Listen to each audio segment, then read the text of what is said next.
Buenos días. Gracias por la invitación y gracias por la asistencia. Siempre es un reto y también un orgullo suceder, aunque sea en este contexto concreto, a un verdadero referente para los emprendedores como es el señor Ferran Adrià, al cual hemos estado escuchando con mucho interés. Y bueno, yo soy Esteban Granero, como han presentado, soy futbolista profesional.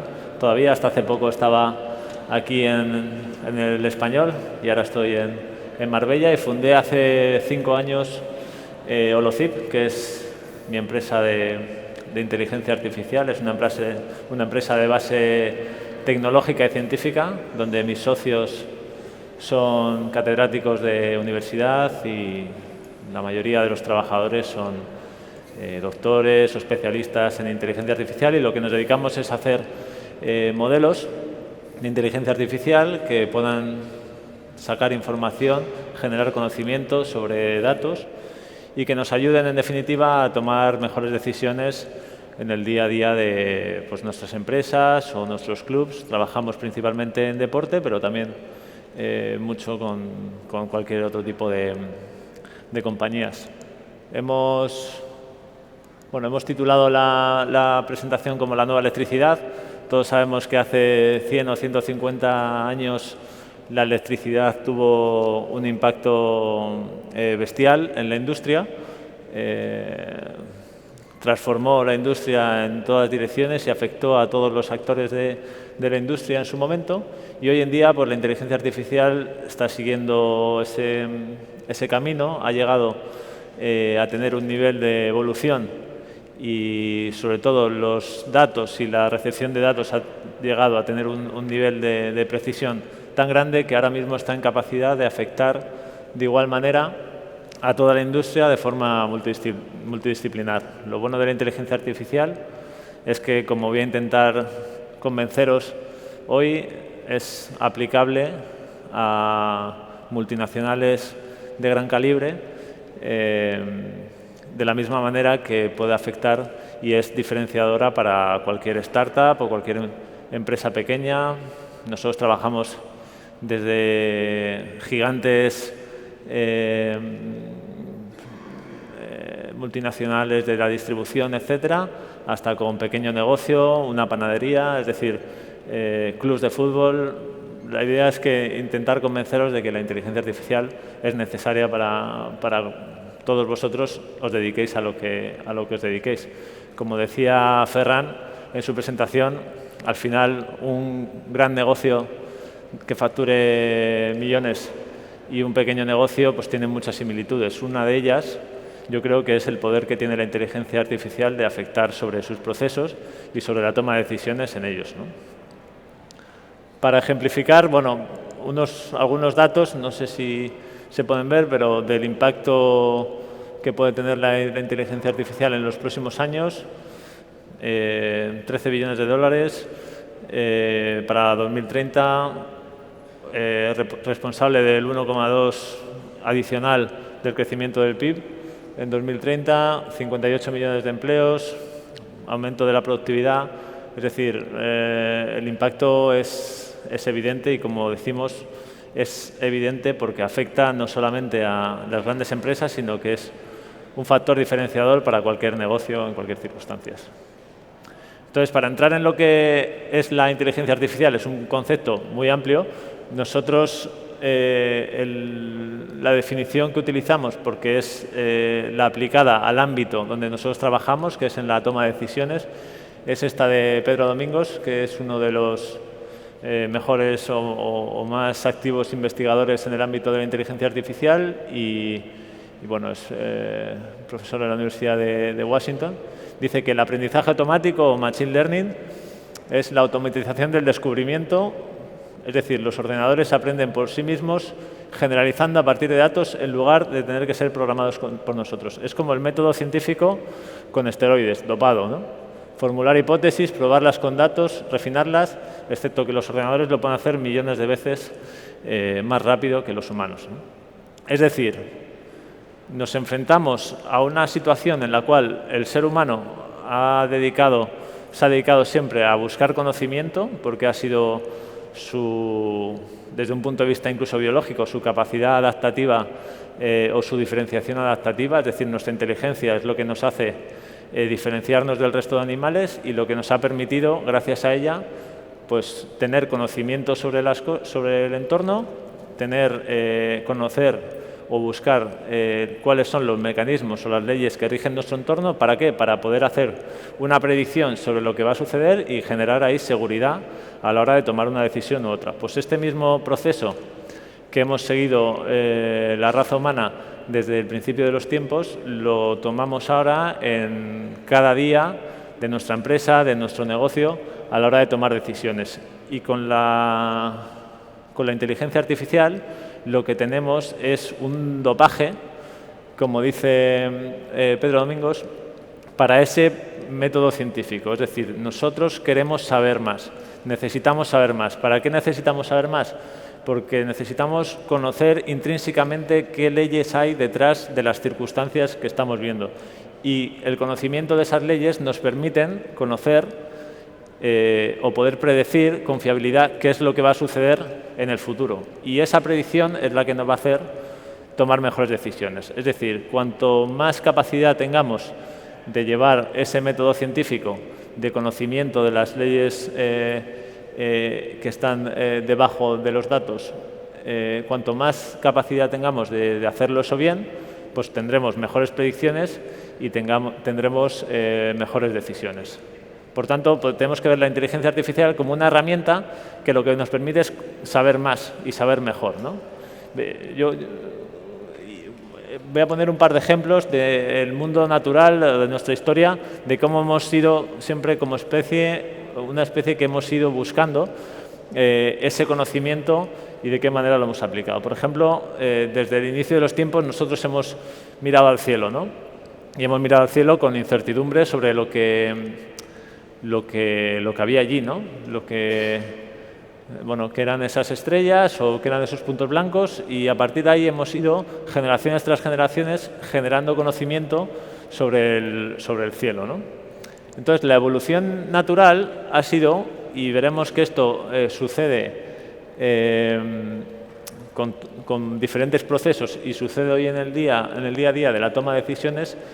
El proceso general es, primero, llevar el entendimiento al ámbito descriptivo. Es decir, vemos el cielo y lo que hacemos es clasificar las estrellas, identificarlas, hacer un mapa celestial, es decir, describir y clasificar la información.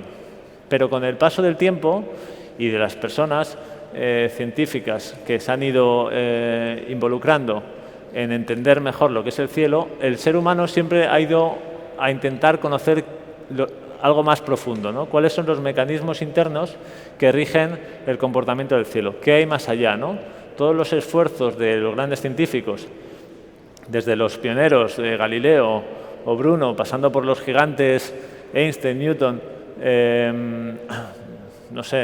hasta los más modernos, Stephen Hawking y tal, han ido encaminados a pasar de, oye, no sabemos lo que hay ahí arriba, vamos a describirlo, a no sabemos lo que hay arriba, queremos conocer cuáles son los mecanismos que subyacen dentro, ¿no?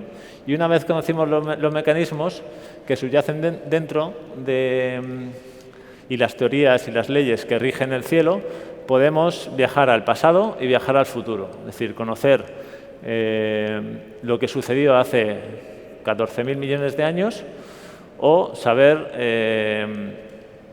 cuándo se va a apagar el sol, ¿no? Eso es algo que sabemos científicamente y que lo sabemos porque nos hemos esforzado como especie en descubrir cuáles son los mecanismos que rigen el espacio, ¿no? Este afán de buscar siempre la generación de este conocimiento es precisamente porque nosotros ganamos seguridad cuando conocemos las leyes que subyacen y cuando podemos tomar predicciones sobre esas leyes. Y una vez que sabemos eso, pues nosotros como ser humano pues nos sentimos realizados. Por supuesto hay mucho más que avanzar en este ámbito y en otros, pero lo que quiero decir es que esto es un ejemplo, por ejemplo, de cómo los humanos hemos ido a saber más allá, ¿no? Es una necesidad que tenemos. En el ámbito de la biología siempre hemos observado la biodiversidad, ¿no? Entonces, hasta mitad del siglo XIX, la biología se regía básicamente por lo que se denomina la taxonomía, ¿no? Que es bueno, la clasificación de los animales en familias, en especies y demás. El ser humano, una vez más, lo que ha tendido es a intentar comprender la norma dentro de esa clasificación. Es decir, no solamente describir y clasificar, sino, oye, ¿cuáles son las leyes que rigen esta diversidad? Es decir, ¿qué crea la variedad desde un punto de vista de especie? ¿Cómo surgen nuevas especies? ¿Y cuál es el mecanismo de herencia que permite que surja esta diversidad, ¿no? Entonces, hemos pasado de la taxonomía, de escribir, a la genética o el origen de las especies, etc. En otro ejemplo de que el ser humano lo que quiere es no tanto describir y clasificar como ir a otro nivel. Este nivel nos permite, igual que en el tema espacial, pues viajar al pasado, saber de dónde venimos y saber a dónde vamos y sobre todo tomar decisiones que puedan afectar a nuestra seguridad en el futuro, como puede ser con todas las terapias genéticas, pues identificar enfermedades de antemano, etcétera, ¿no?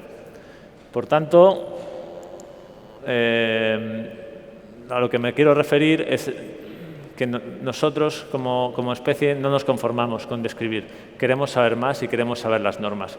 Y hoy vamos a ver que tenemos en la inteligencia artificial una herramienta que lo que nos permite precisamente es eso, ¿no? El método científico que hemos utilizado tradicionalmente para generar conocimiento, pues utilizarlo millones de veces más preciso y millones de veces más rápido para generar conocimiento en cualquier ámbito que se pueda ser susceptible de ser traducido en información. Hoy vivimos en la era de la información y con la información pasa exactamente lo mismo.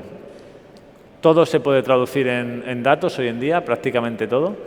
Y entonces hemos pasado ahora mismo de esos datos que podemos extraer en cualquier negocio, de describir y organizar esos datos, a utilizar una herramienta que es la inteligencia artificial para generar conocimiento nuevo sobre esos datos. ¿Qué diferencia hay? Bueno, describir lo que nos hace es viajar al pasado, ver lo que ha sucedido. Si generamos conocimiento nuevo, igual que en los otros ejemplos que he puesto anteriormente, lo que tenemos es,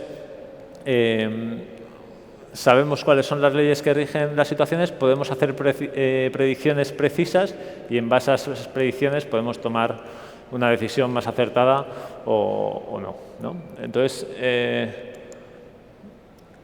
aquí vemos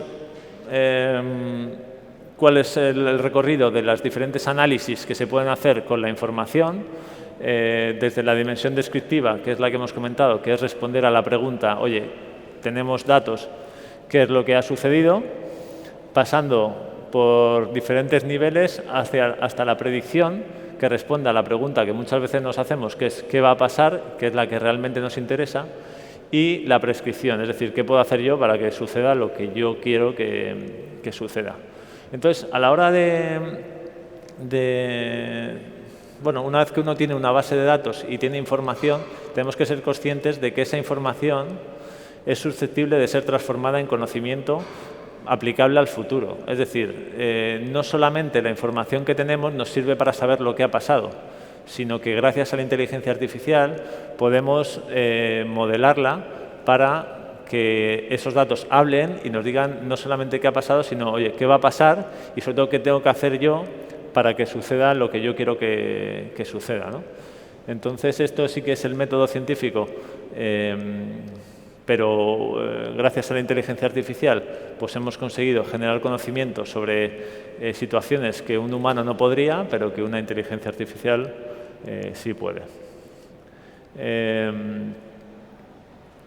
Y decía que todo, o prácticamente todo hoy en día, es susceptible de ser traducido en información. Nosotros en Holocip he dicho que trabajamos en deporte, trabajamos de forma multidisciplinar también fuera del deporte, pero por poner un ejemplo, hoy en día en un partido de tenis, sin necesidad de estar ahí, por ejemplo, se puede extraer tanta información como, por ejemplo, de un punto, cuál es la posición de los tenistas en todo momento en relación a la pista, qué tipo de golpes se están dando, cuál es la posición de la bola en todo momento. Es decir, se puede traducir un punto de tenis en un fichero de datos con una precisión de 24 posiciones por segundo y de esa manera traducir lo que es un punto de tenis en vídeo a un fichero de datos.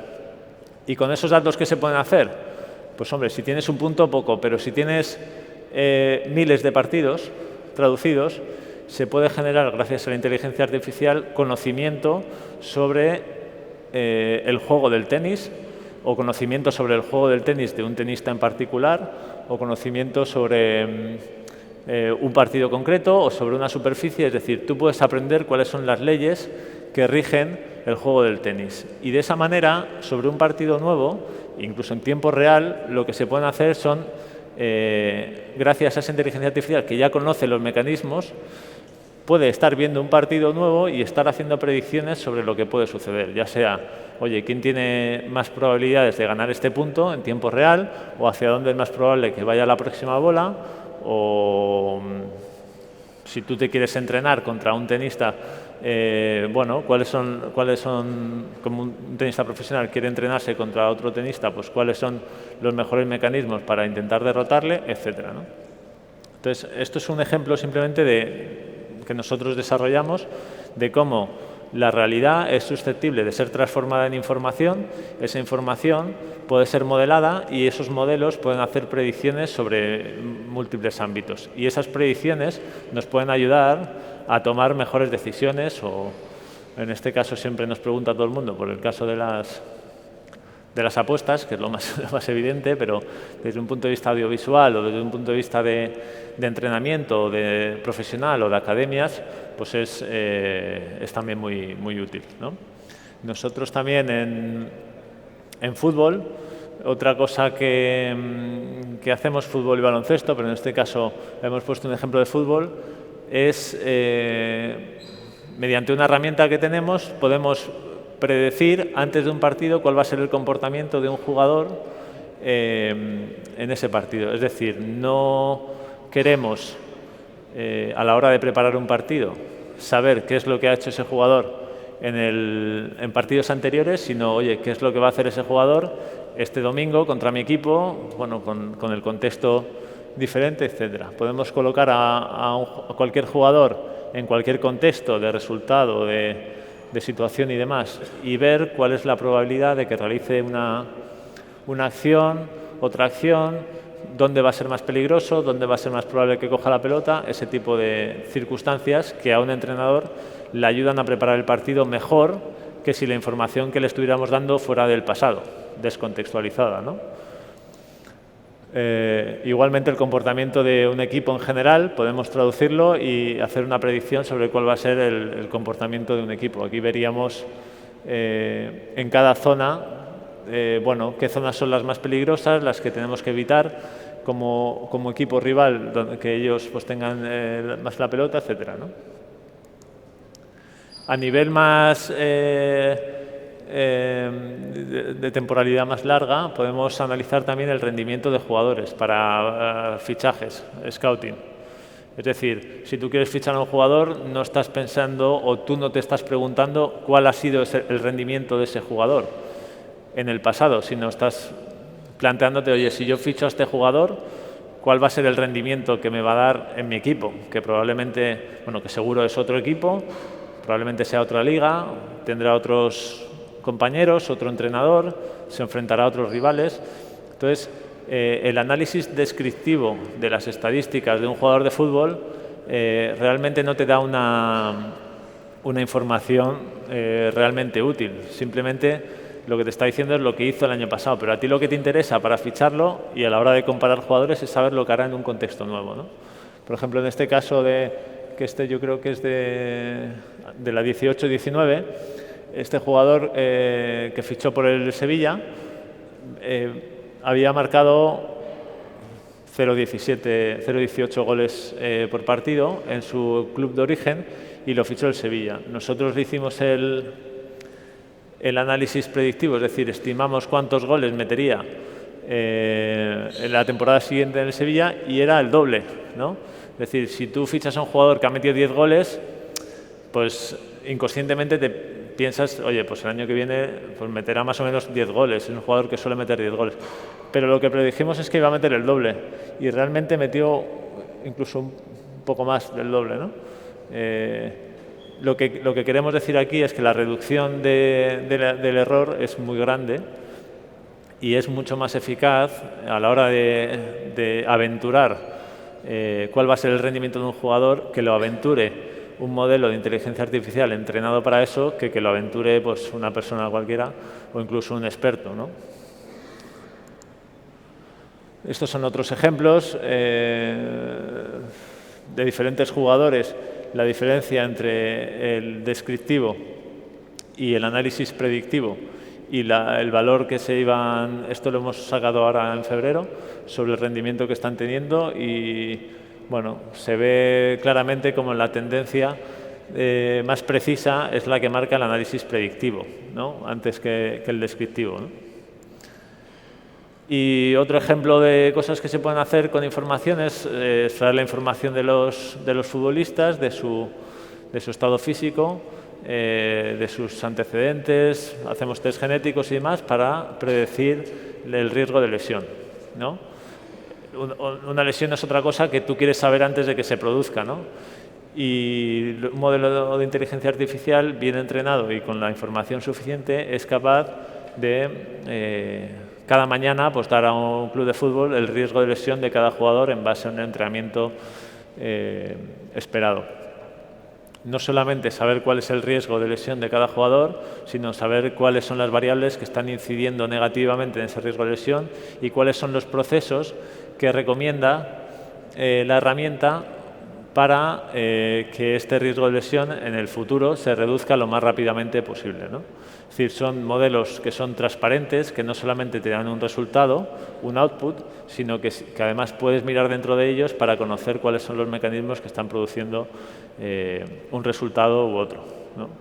Son ejemplos de cómo en el mundo del deporte, tenis, fútbol o prácticamente cualquier deporte, se puede modelar la información para hacer análisis predictivos que nos ayuden a tomar decisiones con menos incertidumbre, pero todo el mundo puede entender que es un problema paralelo que se puede resolver en prácticamente cualquier ámbito de la industria o del negocio. La información hay que, es decir, el Big Data, del que todo el mundo habla, pues hay que tener mucho cuidado. El Big Data solo significa muchos datos y muchas veces ni eso, ¿no?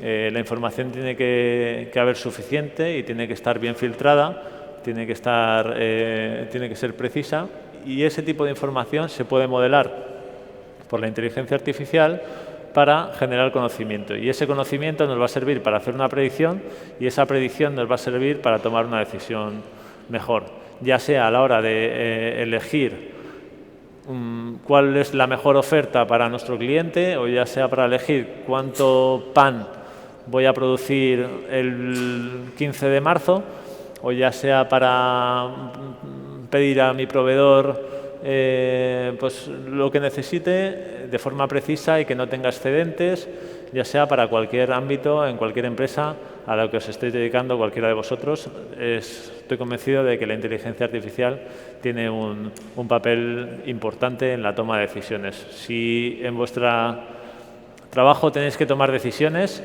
y la información con la que tomáis decisiones se puede registrar, entonces la inteligencia artificial está preparada para echaros una mano, ¿no? Y es algo que es a lo que nos dedicamos nosotros, ya sea en deporte o fuera, ¿no? Voy a hablar, para terminar, no sé cómo voy de tiempo, pero tres resistencias que nos encontramos habitualmente. La primera es que nos dicen las máquinas nunca van a alcanzar la creatividad y la intuición humana. Vale, cuidado con eso porque nosotros habitualmente nos pensamos que la escala de la inteligencia, en la parte más baja está el más tonto y en la escala más alta, en la parte más alta está el más listo, ¿no? O sea, aquí estaría el tonto del pueblo y ahí arriba estaría pues, Einstein o el que quieras. Pero realmente para la inteligencia artificial la escala es mucho más amplia, ¿no? Y tenemos que pasar de la inteligencia de un ratón hasta inteligencias muy superiores a las de Einstein. Y podemos ver aquí que la diferencia entre el tonto del pueblo y Einstein en la escala de la inteligencia artificial es muy pequeña. O sea, tenemos que pensar que si pensamos que la inteligencia artificial es fácil que llegue a una inteligencia como la de una persona normal, pero no puede alcanzar la de Einstein, para la inteligencia artificial está muy cerca y es muy probable que una vez alcance la inteligencia del tonto del pueblo para cualquier cosa, alcanzará la de Einstein en cuestión de muy poco esfuerzo y muy poco tiempo, ¿no? Esta es la primera resistencia. La segunda que siempre nos preguntan es si estamos en peligro. A nivel laboral ya hemos dicho pues, que muchos puestos de trabajo se van a crear gracias a la inteligencia artificial, lo cual es bueno. Pero nosotros siempre decimos que la inteligencia artificial o la máquina y el hombre trabajando juntos son más fuertes hoy en día que cualquiera de los dos por separado. Y bueno, la inteligencia artificial tiene sus peligros intrínsecos del descontrol. Es verdad que hay muchos científicos hoy en día que se están dedicando precisamente a controlar y ponerle freno a la inteligencia artificial, pero bueno, es un ámbito que tampoco podemos entrar ahora mismo en eso, y nosotros sí que nos dedicamos a intentar que no sea asimétrica, es decir, democratizar el acceso a la inteligencia artificial para todos y evitar los sesgos, que es uno de los problemas de la inteligencia artificial, ¿no? Es decir, que nosotros transmitamos nuestros prejuicios a la inteligencia artificial y entonces la inteligencia artificial crea un modelo sesgado. Bueno, nosotros tenemos el compromiso de intentar que eso no ocurra, como ocurrió creo que en un juzgado de Estados Unidos, donde utilizaron un modelo de inteligencia artificial para predecir la reincidencia de los presos y les salió un modelo racista. Esto no es porque la inteligencia artificial sea racista, sino porque bueno, seguramente las instrucciones que le dieron a la inteligencia artificial eran racistas o tenían sesgos racistas de por sí, ¿no? Y la tercera resistencia que nos dicen, ya para terminar, es que si no sabes todo, no sabes nada, ¿no? Es decir, claro, hay que saber que los problemas de los que estamos hablando a la hora de tomar decisiones se trata de reducir incertidumbre. No son problemas deterministas, sino que son problemas probabilísticos dentro del ámbito de la matemática y que son igualmente científicos. Entonces, no tenemos una bola de cristal, sino que simplemente pues podemos reducir la incertidumbre a la hora de tomar una decisión, ¿no? Por ejemplo, aquí, si quisiéramos saber cuál es la persona que está en esta fotografía, pues nadie podría aventurarlo porque está oscura. Podemos reducir la incertidumbre de forma desacertada, pues utilizando mal la tecnología o no siendo muy precisos, y tampoco sabríamos elegir una opción sobre la persona que está escondida aquí detrás, ¿no? Sin embargo, si apuntamos bien y los modelos son acertados, son capaces de reducir incertidumbre e incluso habiendo zonas oscuras, darnos pista o generarnos capacidad de encontrar, bueno, dónde está la realidad dentro de la fotografía. Es decir, aquí todos creo que podríamos decir quién hay detrás de la fotografía, incluso habiendo mucha más parte azul que descubierta, ¿no? Y esto es lo importante que deberíamos de entender, que es que no es o todo o nada, sino que la reducción de incertidumbre nos ayudará mucho a tomar mejores decisiones y la inteligencia artificial es la encargada por excelencia de reducir la incertidumbre con un poder muy superior al de cualquier humano. Entonces, bueno, agradecer, me despido diciendo que estamos ante una gran oportunidad, tenemos a Ellos son mis socios, son catedráticos de la Universidad Politécnica, grandes personalidades dentro del mundo de la inteligencia artificial, Pedro Larrañaga y Concha Bierza. Yo me siento muy honrado de trabajar con ellos. Sin ser un experto de la inteligencia artificial, pues ellos sí lo son y son los que dirigen nuestro grupo. Son personas especiales que son capaces de hacer cosas muy interesantes y llevan muchos años trabajando en inteligencia artificial. Yo siempre pongo una anécdota, termino rapidísimo, que me contaron ellos, y es que sobre cómo son los científicos, ¿no? Decían que, creo que fue Russell, en una conferencia hace muchos años, estaba explicando cómo giran pues los planetas alrededor del Sol y cómo se mueven las galaxias, este tipo de cosas que eran muy rompedoras entonces, y hubo una persona del público que se levantó y le dijo: oye, tú sabes que esto que estás diciendo es una tontería, nadie se lo está creyendo y la realidad es que la Tierra es plana y es una gran tabla que se apoya sobre un caparazón de una tortuga gigante, ¿no? Y esto es lo que le dijeron, ¿no? Y Bertrand Russell, en vez de descalificar la pregunta o directamente ignorarla, o de todas las respuestas que pudo hacer ante esa estupidez, lo que contestó fue con otra pregunta y le dijo: ¿y dónde se apoya la tortuga, ¿no?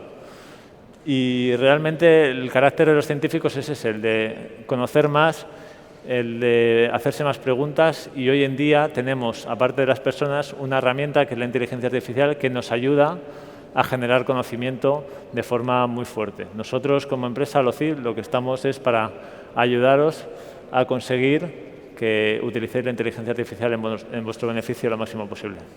Muchas gracias.